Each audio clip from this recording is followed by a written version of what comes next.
circus, quite a zoo. You have a lot of tourists. I guess because it's in the tour books now, so many tourists from Waikiki are looking to I guess, make a better experience for themselves and are going to the windward side. And then they're renting kayaks and all of that and having them dropped off. And so local residents are really getting bombarded. And the experience on the beach isn't as pleasant either anymore. I think you need to find a balance. Obviously, our tourist industry is important. Whether we work in it or not, we all benefit from it in one way or another. All of us, every single one of us in this entire state. And so we don't want to say we're anti-tourist or we don't want to make their experience rich in our islands. Having said that, we also got to respect the interest of our residents and at the same time address the business interest in Kailua. I think a better job can be done, one, of managing it. I would not say no commercial activities at all being dropped off at beaches, for example, but I would regulate it more. I would make sure that it happened in a limited area, so you weren't taking over the entire beach, and that you weren't taking away parking and access for all of us who want to go to the beach on the windward side. And still allow the businesses to thrive and have our tourists have the experience they want, which is, kayaking out to the mokus or learning how to kite surf or any of the number of things they want to do. I think there can be that balance, and I think what you're hearing is it's gone way too far at this point, and there's a pushback. But you don't want to go the other way either, where you do a complete ban. I think it's about finding a balance, and there is a way to do it. I know there's legislation now that is moving more towards a complete ban. I hope it comes back the other way to some middle ground. And I believe it will, by the way. Answer your question? Okay. There's another hand up somewhere. Yes?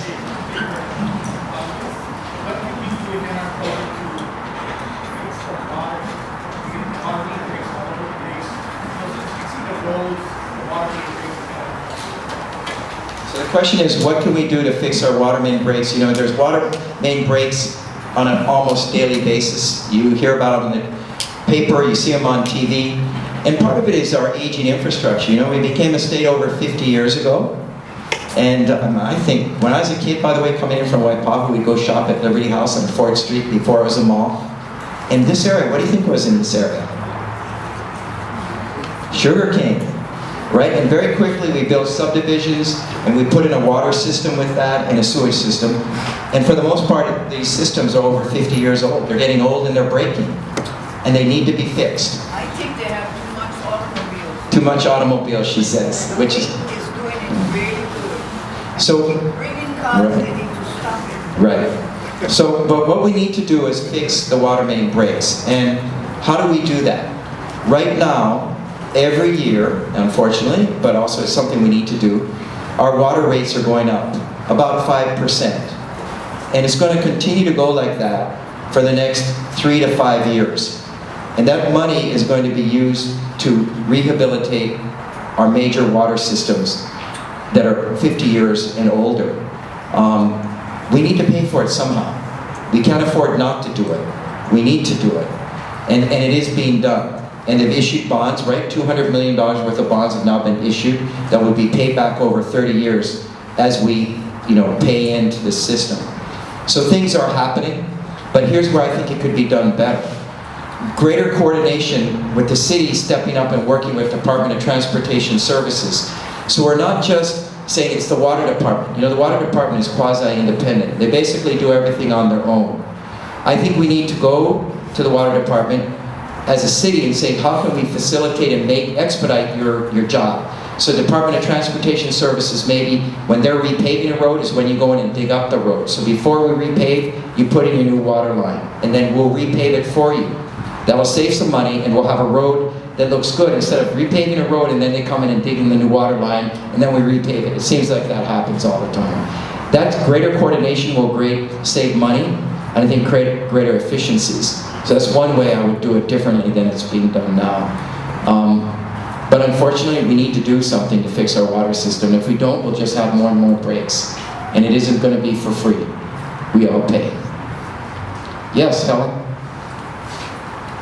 along with the fixing of the old pipes, when asked about priorities, we don't want to fight with glass water.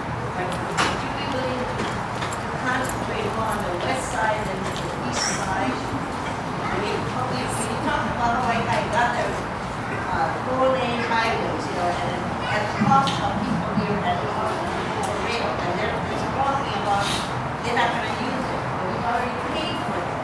So what are your setting priorities for the west side? Okay. Anyone want to guess what my number one priority is for the west side? Rail. That's my number one priority. That's going to take a lot of effort and focus. The good news is it's still on course. But this election could determine the outcome of whether rail gets built and whether we live in the status quo for another 15 or 20 more years. And so that's my number one priority, is to get the rail system built. But here's another priority. It's creating more jobs out on the west side so people don't have to commute into town. And that means relocating more business out there. That means having greater connectivity of the roads so people can actually travel to and from communities without getting on the freeway. It is the UH West Oahu, right? That's going to open in August. And that's going to create opportunity. You have the Kroc Center that's opened out there. So as you create employment centers in the west side, that means people can stay there to work instead of getting in their cars and driving into town. And unfortunately, our government didn't do that when they created the second city. You know, there's legal malpractice, there's there's medical malpractice, and I believe there's political malpractice. And the political malpractice was our leaders in the 60s and 70s, including Ben Cayetano, who was in the House and Senate then, said, we're going to create a second city, but we're not going to create any jobs in the second city. So all we created was a suburb, and then commute into town with just one road and no alternative. We're starting to remedy that, but 30 years after the fact. So I hope that answers your question. And I don't want to list all the priorities, because hey, if I list 10, that's 10, they can't all be priorities then, right? Number one, build rail. Number two, create more job employment opportunities in the west side so people can work out there. You know, I wanted to mention someone else who's in the room, and if they want to say a few words too, and that is another head of one of the major labor unions in our state, the Laborers Union. There's 4 basic crafts: the laborers, the operating engineers, the carpenters, and the masons. And the laborers, along with the operating engineers, are the first in on any project, and they're the last out on any project. And they do everything. I mean, they do the sewers, they do the grading, they do the heavy lifting, they do the landscaping, and they do the cleanup after the fact. Without them on a project, the project doesn't happen. So I thought, Peter, if you want to say a few words, I'd love to have you come up and say.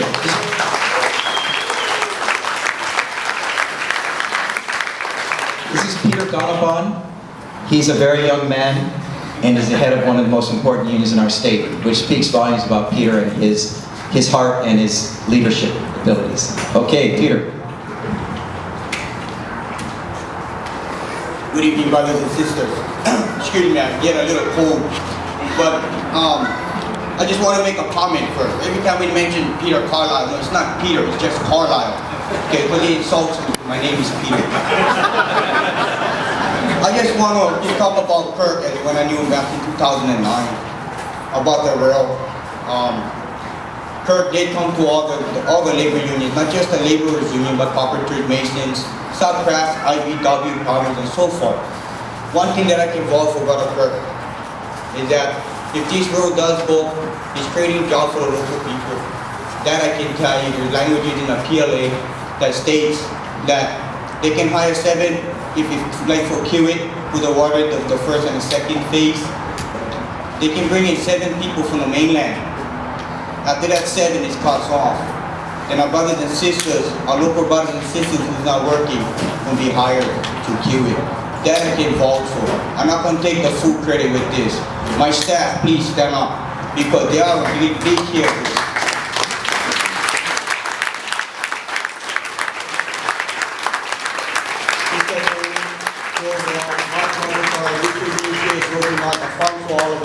I got Leuma, Kimo, and Mark Matsumoto. Okay, it's not about me, it's about all of us guys making this happen for the state of Hawaii. And I believe that that's one of the reasons why we did endorse Kirk Caldwell from the beginning, from the get-go. Even though he lost in a special election, I held my promise to Kirk. No matter, you still got to endorse me. when the new elections come up. And I'm here today, and I'm proud tonight, standing by Kirk, and I will hold my commitment, and we're going to do everything possible to our membership and their friends and families, why we should get Kirk Caldwell in. Number one, he's not just talk. He's a mayor who's going to be hands-on, working with the community. That's why he's here tonight, going out in every district, and every meeting that he had in every district so far, Kirk involved. We was there, and we all will be there. Thank you, Kirk.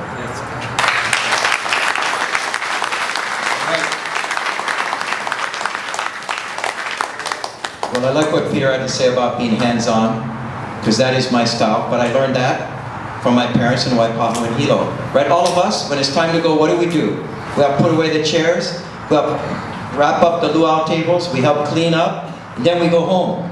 Our style isn't see you later and walk out the door. In fact, you get pulled by the ear, slapped in the head, and say, shape up. And I learned that at a young age, and you all know that too. And that's my style, that's our style. It's one I'll carry to Honolulu Hale. The other thing Peter talked about, this project labor agreement. What I was so passionate about in working on this agreement is I wanted to make sure when rail started that the jobs went to people who lived here, who would help them raise their families here, that the money would stay here and be spent in zippies, that it would be used to pay rent, to pay mortgage, to buy cars, to support their children, to help their grandparents, not money that would be sent back to the mainland or back to Hong Kong or Korea or Mexico, which you've seen in the last economic boom. People are being brought in from other parts of our country and the world and taking jobs away from all of us here. That's not fair. I do believe in local work for local people, and I fought for the PLA for that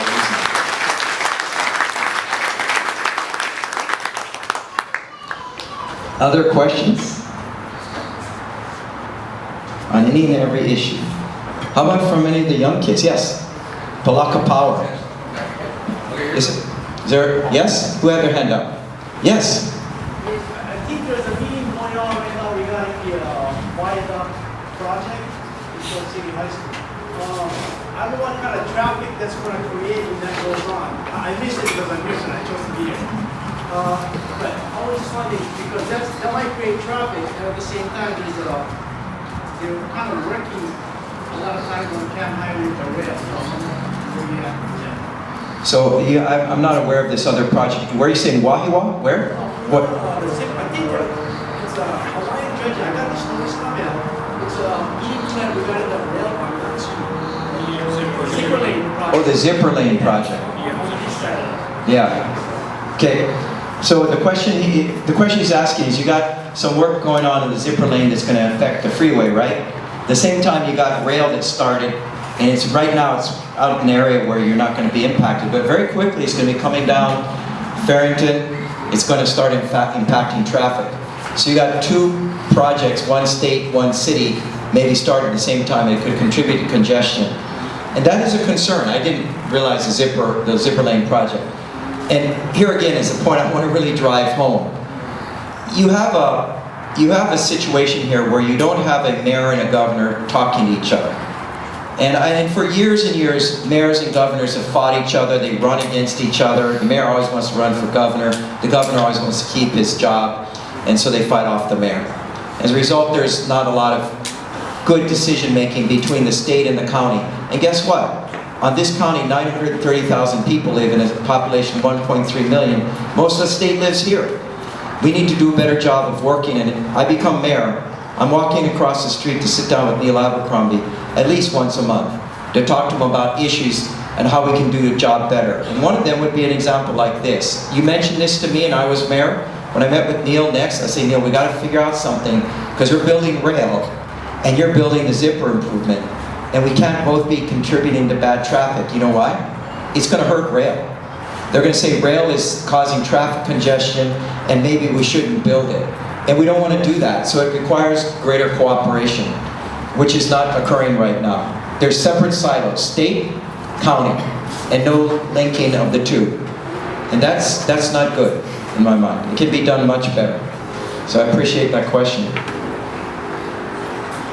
Another question from Palaka Power, Waipahu Boy. Yeah. Yeah. I read in the paper last week that the city parking head said that nobody is going to be be allowed to get a building permit from Palapa to Pearl City for the foreseeable future until they build a new sewer system. You have any thoughts on that? So the question is there was a story, I think Kyoki Kerr did a story last week, saying that building permits were being denied here, particularly in this area, for sewer hookups because of overcapacity in our sewer system. And part of that problem is the fact that we have the Sand Island treatment plant, right? That treats all our sewage. Anyone who lives here, sewage is treated there. Anything from Kuli'o'o all the way to Salt Lake, beyond that, is treated by that Sand Island treatment plant. And it's exceeding capacity because of this second digester. You know, it's an egg-shaped thing that actually takes our sewage after it's been treated before it's broken down further and breaks it down into a fertilizer pellet. And there's one digester, and we are treating so much sewage now they need a second digester. When I left the city, there was $25 million in the budget to build it. We'd studied it, we'd planned it, we'd designed it, we spent the money. And then when we left, again, I think it's Peter Carlisle on autopilot, not paying attention to what was going on, and Romy Cachola, who represents that area, said, I don't like that second digester, and he took the money out of the budget. And that was a year and a half ago. They put it back this year, they took out half of it. So they can't build this second digester. And if they don't build the second digester, you're going to have more and more permits for buildings being denied because of sewer hookup problems. And what does that do? One, it's a health and safety issue for all of us, because they're trucking sludge through our neighborhoods that was going to be treated in the second digester. But more importantly, it's about jobs for all of us, because if you can't build new things, if you can't improve what you already have because of sewer capacity issues, that is really bad for our community.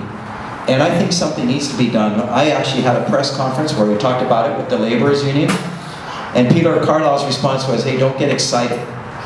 Well, I'm excited. I'm concerned. And I think a fire needs to be lit to get people paying attention, to get the council to change their mind. And it requires a mayor that works with the council and gets 5 votes to say we're going to put the money back, we're going to build the second digester, and we'll look at other solutions going down the road. But finding a new solution now will take 5 years probably by the time you finish an environmental impact statement. And then we just have more and more permits denied, and our health and safety is impacted because our sewer system is hitting capacity in urban Honolulu. So thanks for that question. Any others before I go back to Eliza? Is it a question or a statement? He stated before he got chosen that he was not a Democrat, he was a Republican, because that's what he's doing his job, just like the Republicans. Probably even rip off all the other half of the money now. So I think she said that Peter Carlisle was a Republican who, and I have nothing against Republicans, but I do believe in this. You stand for what you believe in. He was a Republican, and before he ran for mayor, he pulled out from the Republican Party, became an independent. One, it's hard to become elected in our island, in our state, as a Republican. For me, I'm a Democrat. I'm not apologizing for it. I'm proud of it. I'm not running from my party. I'm going to tell you now, I'm voting for Barack Obama. I think he carries our hope. I think he's done a good job. I'm proud he's a native son, Hapa Haole guy, African-American Haole guy. Just like our daughter's Hapa Haole Japanese-American and local boy. And so, you know, I'm not running, and I carry values of the Democratic Party, but I have no problem working with Republicans. He doesn't want you to know he's a Republican. I still think he is. He just didn't sign up again for his party card. So, other questions? We have about 5 more minutes, and then I'm going to hang around. I'm going to eat some of this too. I hope you guys eat more. Don't leave any. Take it all home with you guys. But, you know, a couple more questions. Any in the back of the room that I haven't answered? On any and every issue. Don't be shy. Yes, Louis. The city right now is packaging their housing projects and going to sell, apparently because they say they don't want to be in the housing business anymore. But there's a lot of services that are provided by the city and the state. What is your stand on the non-certification of services? Say, give it back to the state. What's your position on this? Okay. So this is Louis Falefini, who works in one of the great programs and assist people in housing. Cohill Park Terrace, right? You help with there. You have in the past, yeah, Louis? So in concept, I don't have a problem. When I was at the city, we were already exploring, selling our housing projects. I do think that we've not done a good job as the city agency running the housing project and sort of rehabilitating and maintaining